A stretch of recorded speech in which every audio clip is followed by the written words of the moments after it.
our lives so that you could encounter Jesus. We created this place so that you could realize your story is not done yet.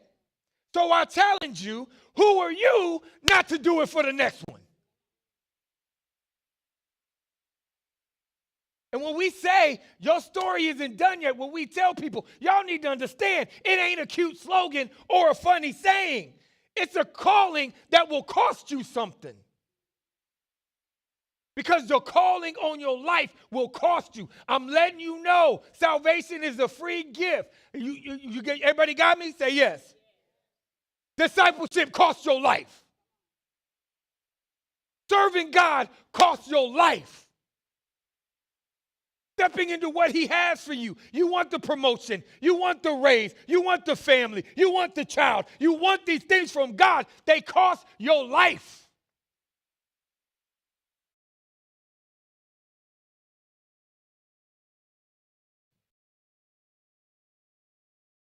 Deeply, when he wrote in Ephesians 6 saying, I, Paul, a prisoner of Christ for the benefit of the Gentiles. He didn't say a servant.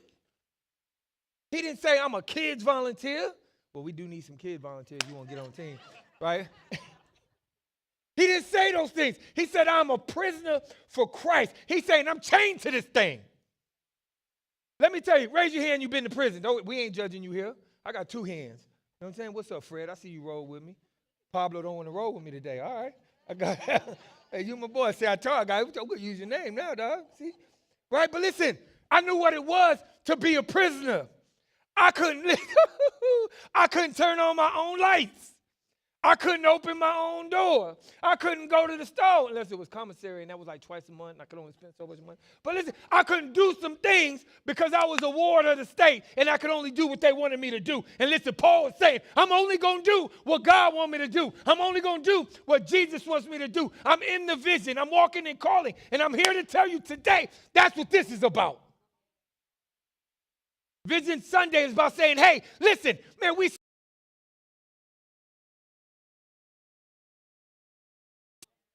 saw us 100 baptized. Why can't we?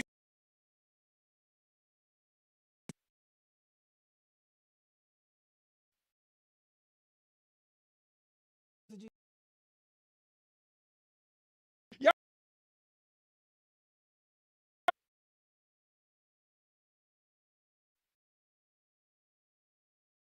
pay the cost.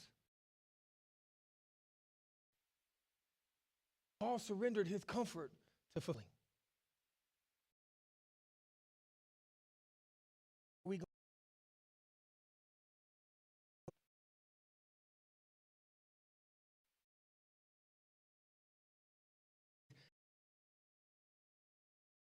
every neighborhood on the west side, every culture, every person God has entrusted us.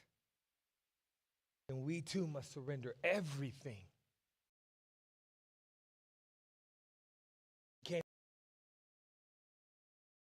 Area, we have to surrender.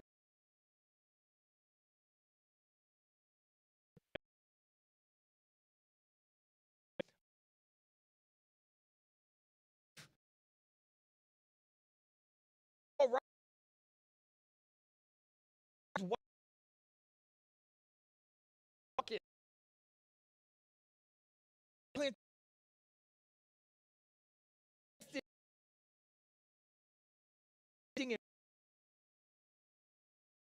his leftovers, he gave God his yes.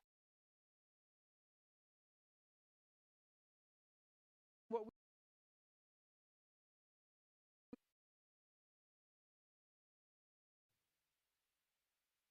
better rub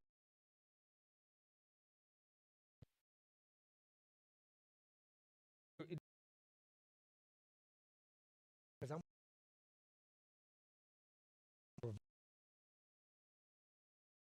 neatly.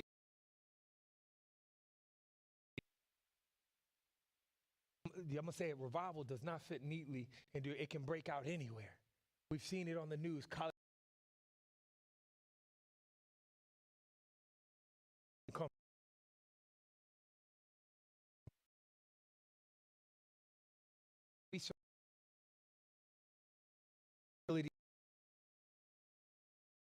was educated, a skilled tent maker.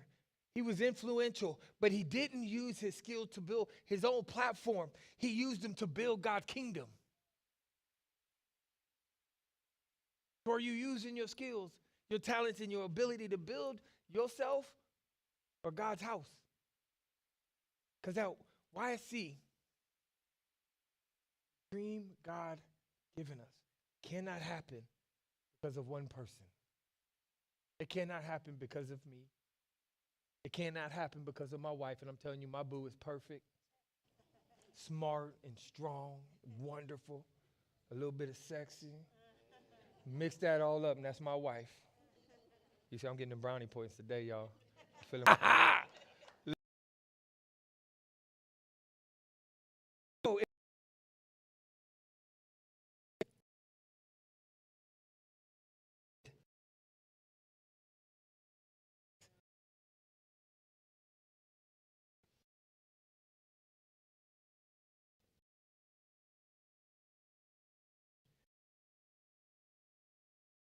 I ain't selling my house. But if you brought your talents and your gifts, I believe we will not lack for anything as a community because your gifts matter. The experiences you've had, they matter. And most importantly, your story matters because somebody's breakthrough is tied to what God put in you. Not in me, not in David, not in Irene, not in V, but in you. And here's that one, boy, we talked about it. Remember, what's our rule? We don't act strange over no change. So some of y'all wasn't here for that. We was talking about generosity, and we were talking about managing your money, and we were talking about all them things. And we said as a church, we're not going to act strange behind no change. Right? But you have to surrender your treasure. Paul tells the church, by God's grace and mighty power, I have been given the privilege of serving him. Giving is a privilege, not a pressure. And generosity is how we say, God, everything is yours. I'm just a steward. Because if we want to see more families reached, more students discipled, more marriages healed, more people discovering Jesus, it requires generosity. It requires sacrifice from all of us. Not just some of us, all of us. Because I'm going to tell you, God's plan is way bigger than our church. That's the fun thing. That's the thing that makes it scary. It's bigger than just YSC. Right? This thing is about legacy. Ephesians 3 shows us something wild, that God's vision always stretches past our lifetime. Paul writes, this was his eternal plan. In other words, what God was doing through Paul was so much bigger than Paul, because I'm going to tell you, some of y'all got some of Paul's writings on little plaques in your house. Some of y'all got Paul's writings written on your heart. Some of y'all got Paul's writing that you pray over your kids, that you pray over your marriages, over your husbands and your wives. So listen, Paul don't know you. But he surrendered every area of his life. He was a prisoner for Christ. And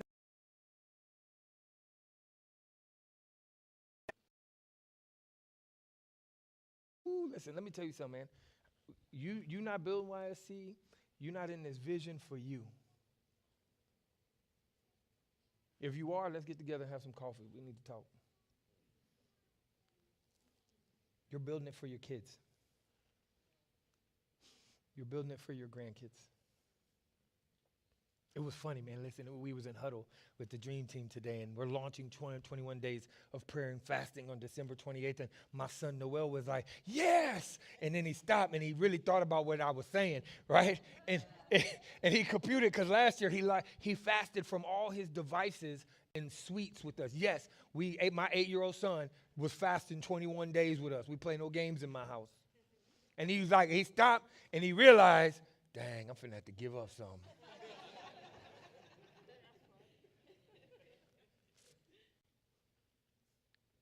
But he knew. He knew. It's just like the other day, we're in the store, And there's an old lady right there. She's getting a thing. Man, listen, and let me tell you why these stores ain't got no grocery packer thingy people no more, dog. Everybody's all automated. I don't want to automate my groceries. I want somebody to bag them for me. I'm lazy.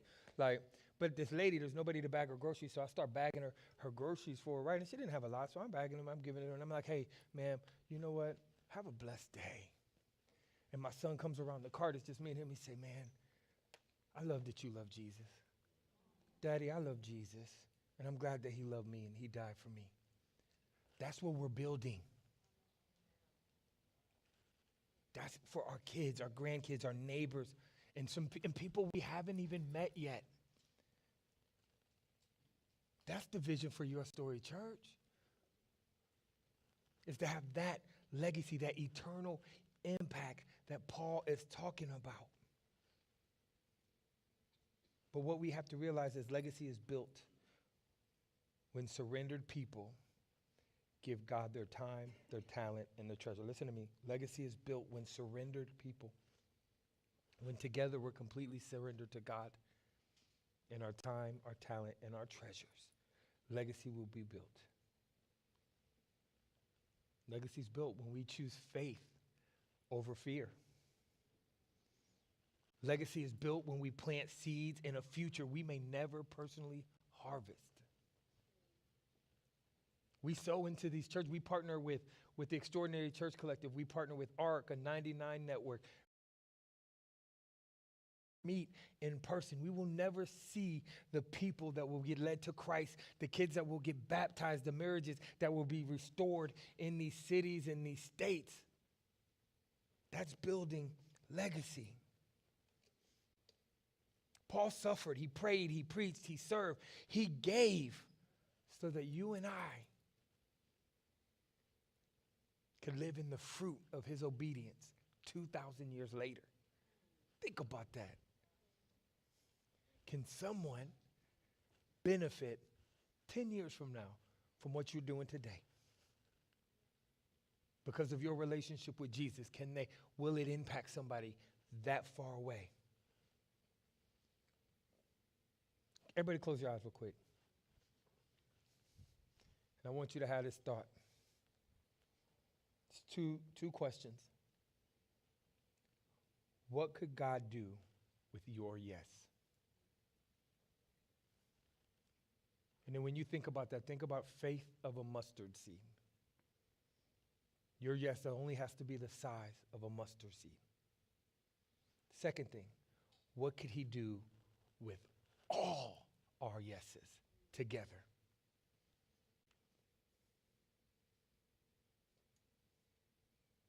God's plan is beautiful, diverse, multicultural. And I believe that us as a church, you can open your eyes, I believe that us as a church are a reflection of what Paul is talking about in Ephesians. Both the Gentiles and the Jews who believe the good news share equally in the riches inherited by God's children. This was unheard of. Gentiles inheriting God's treasure, an inheritance for a group of people that nobody liked, for a neighborhood that no church wanted to be in, for a neighborhood that there was more churches leaving than there were staying. This is beautiful. This is beautiful. This is God-breathed